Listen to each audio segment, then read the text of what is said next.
I did not realise how bad this thistle problem was, because I just feel like there's some kind of underground conspiracy going on against me. I've got my Dahlia delivery here. Hello guys and welcome back to my channel. There's lots of things going on this week on the flower farm, so I thought I would just press record and take you along with me. Just in the greenhouse as usual, checking on my seedlings. And there's lots of exciting things going on in here. There's a few things that were taking a while to germinate that I was starting to worry about, but they look great now. So there's germination from the larkspur and from the nigella, which I'm really excited about. So I hope that I'm going to have plenty of nigella for the first time ever. We'll see if it transplants okay.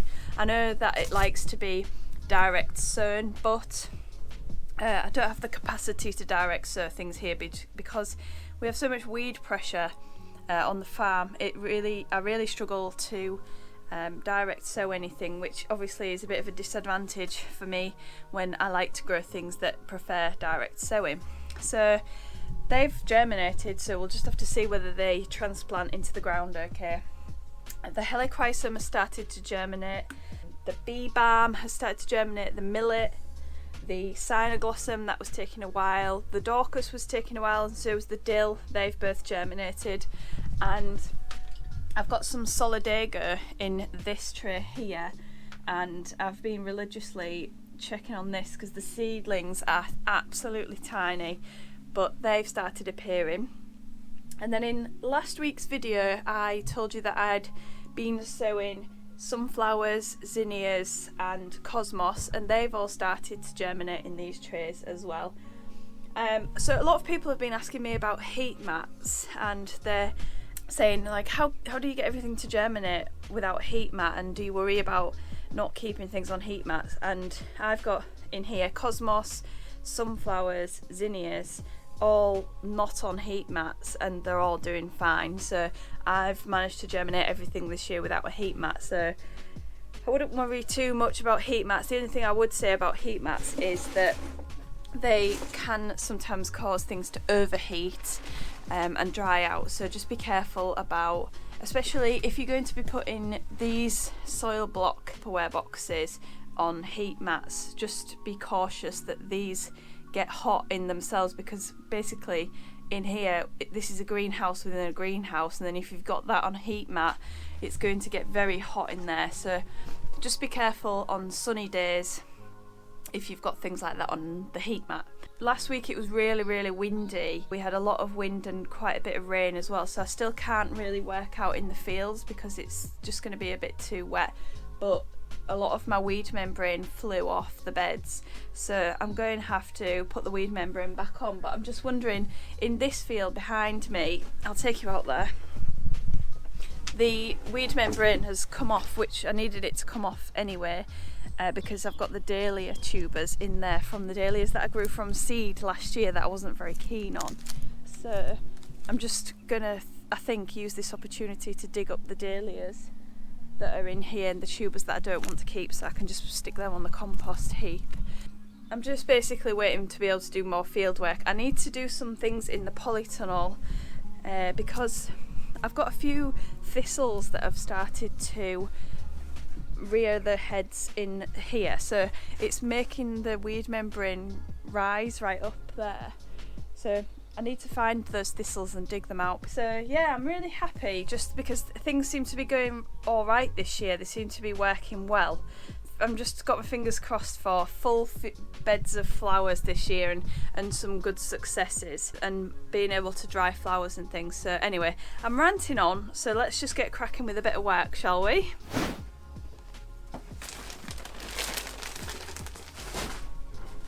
So I've just been to the garden centre to get some compost because I want to pot on my snapdragons that are in this tray here.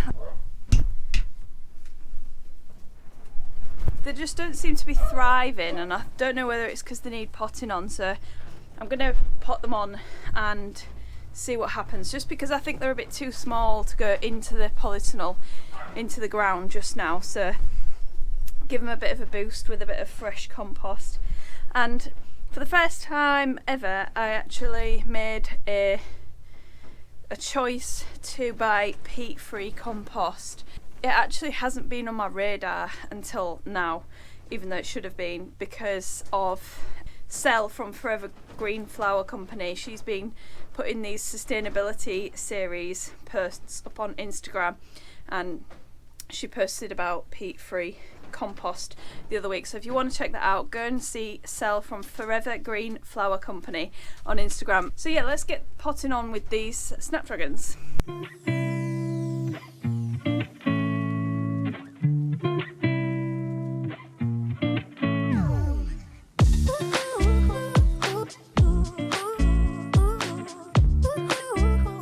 I knew it. I've got green fly on the snapdragons. I just couldn't see any on the plants that I was looking at, and I was like, I'm sure there's something going on with these plants because they are just not thriving, and I can see the aphids now on the smaller leaves of these smaller ones.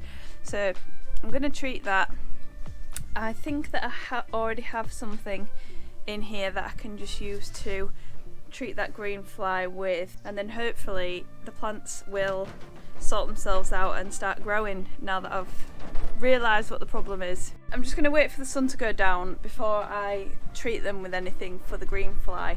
But what I'm going to do now is I'm going to go and start sanding the floor in my shipping container because I want to get that done this week. So I'm going to do that for the rest of the day. And the other thing that I did today was I sowed quite a few seeds. So I sowed some more artichokes. I think there's 100 artichokes, or maybe 80 to 100. And then some more dried flowers, and what else? Some anemones, some more solidago, and things like that. So there's still a few more things to sow, but I'm really running out of space now. There's not really much room left in here. The other thing that I could do to make more space would be to get another table for the polytunnel. So I'm going to have to come up with a way of making a cheap polytunnel table. So if you've got any ideas, let me know. We've got loads of things like pallets and stuff, but it's just time consuming, isn't it? So I was wondering whether to just find something to just prop the pallets on as they are. I don't want to spend time stripping them down and stuff like that. So any ideas for cheap table options, let me know. So today is one of those days where I've got loads of jobs in mind that I want to get done, but I just can't decide which one to prioritise. And it also tends to be one of those days where I don't get a lot done because I've got that many things on my mind. I just end up going from one thing to another, and I never get one thing really started properly or finished. I'm just in the back now. I'm going to have a go at digging up some of these dahlias and see what they come up like. And then if it's annoying to do, I might just get the rotavator out and smash them up with the rotavator. I just got a text to say that the delivery driver is coming today with my Dahlia order, so I'll be able to show you what I've ordered.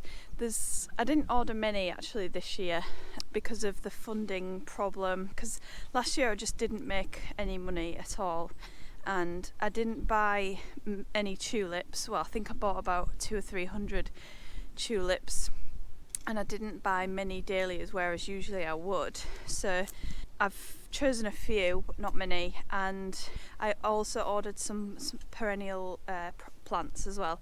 So you'll get to see those when they come later.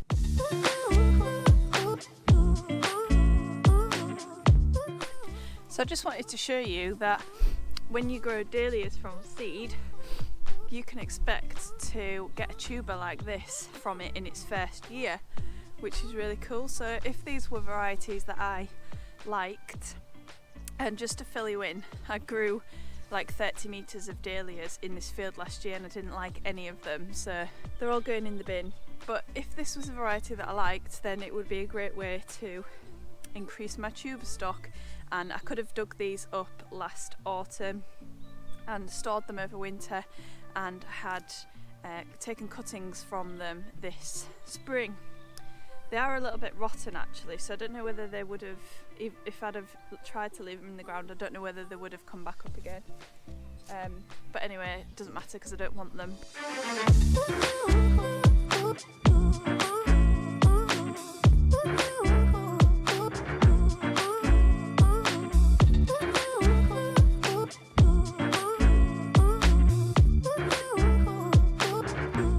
So I've just finished digging up the dahlias in this bed here.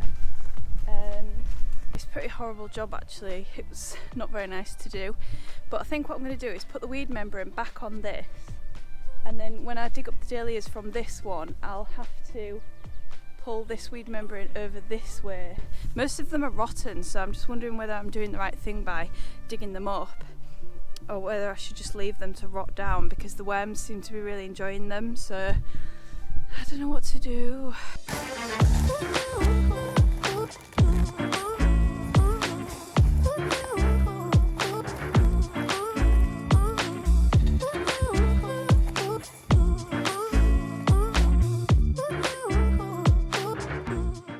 I've just been thinking that last year when we still had our other pig, Princess, we brought them into this field before it was ready.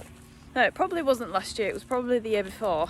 We brought them into this field to get them to try and rotivate it, and they didn't do a very good job, and I think it was because there was only 2 of them and there was a lot of area for them to cover, and I just don't think we allowed them to come in here long enough. But what I'm thinking is, this area that I showed you the other week that's behind the polytunnel, let me see if I can show you a bit better. It's quite a decent size area. I might bring Cyril and Hector over here to work on this area for a few weeks. I just bring them here every day and see if I can get them to rotivate this area, because it's not too big. There's not really much grass in here either, so they're not going to just graze on the grass. They might actually root things up and work through it. So I've got this Harris fencing up on this side because the fencing that we put up wasn't very good to begin with. So I might put some more Harris fencing along this line here, and then I can get those 2 to be working on that maybe. We'll have to see how it goes after a couple of days. I think it's a big enough area for them both to have enough room in here. And the other thing that I was thinking of, when I went to the beach the other day, I saw some seaweed that washed up, and I believe that you can collect seaweed that has washed up and isn't still alive. So I'm wondering whether to make a trip to the beach next week and get some seaweed collected that I can use on my flower beds. So next week maybe you'll see some pig rotivating footage and possibly some seaweed foraging. I'm gonna just double check the rules because I don't want to do anything that I'm not supposed to do, but I think that you are allowed to collect dead seaweed. So last year I put seaweed meal on all of these beds, but if I can do it for free just by going to the beach and collecting some seaweed, then I might just give that a go. Let me know if you've ever done that before, if you've ever collected seaweed and put it on your beds. Would be interested to find out. Or have you made any sort of seaweed feed or anything like that? Let me know in the comments. Right, I'm back from my dinner. Oh, it feels really cold now. So what I've decided to do is this bed with the dahlias in behind me there, with the tubers in, I'm just going to wait for the field to dry out a bit more, and when I'm ready to rotivate, I'm going to just rotivate those tubers into the ground, because it's quite a lot of work digging them up, and I just feel like it would be easier for me to rotivate it. So what I'm going to do now is start weeding this bed here.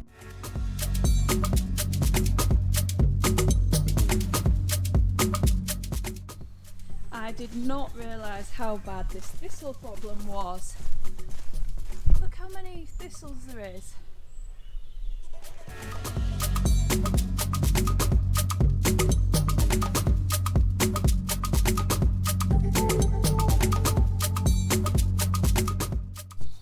So I've just finished weeding this bed and it looks a lot better now, but I definitely feel like that's not the end of the saga with the thistles, because I just feel like there's some kind of underground conspiracy going on against me in the thistle world. So there's definitely some kind of deeper root system that's sending up these shoots, which I don't have any experience of this with thistles. If you do, then drop me a comment, tell me what I should do to stop these thistles from coming up in my flower beds, please. Thank you. Next thing I need to do is do something with that one, that's got thistles in it as well. So I'm going to cover this one back up. I'm just going to have a quick look to see if I've got some seaweed feed, because I might give it a seaweed feed.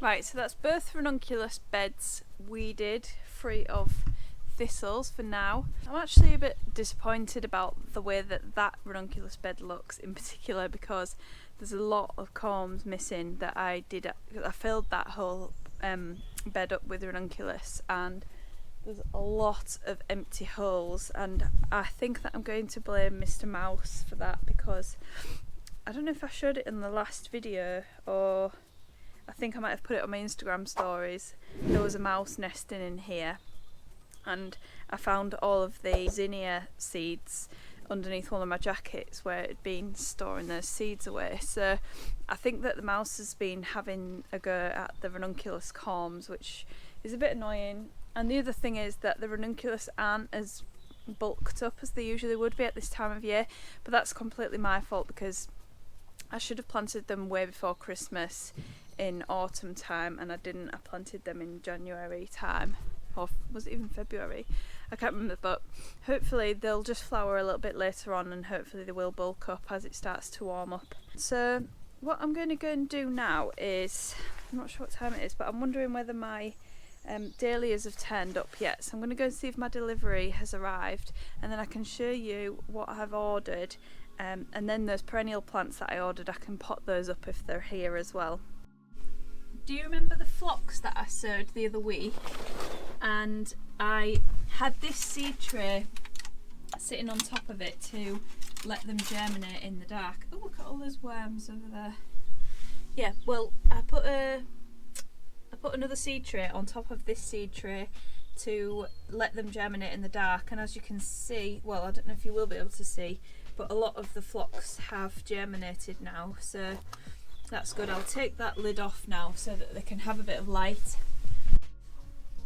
So these are the stalks that I sowed last week in soil blocks, and they're all looking really good.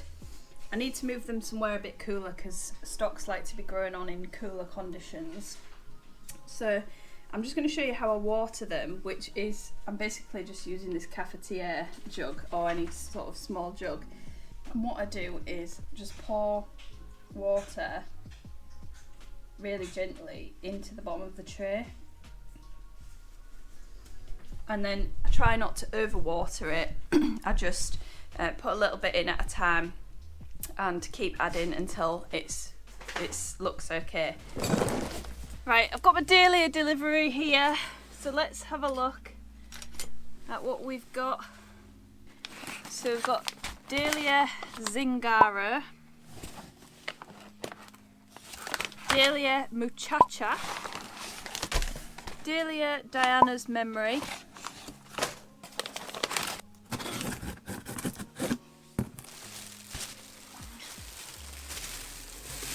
ooh,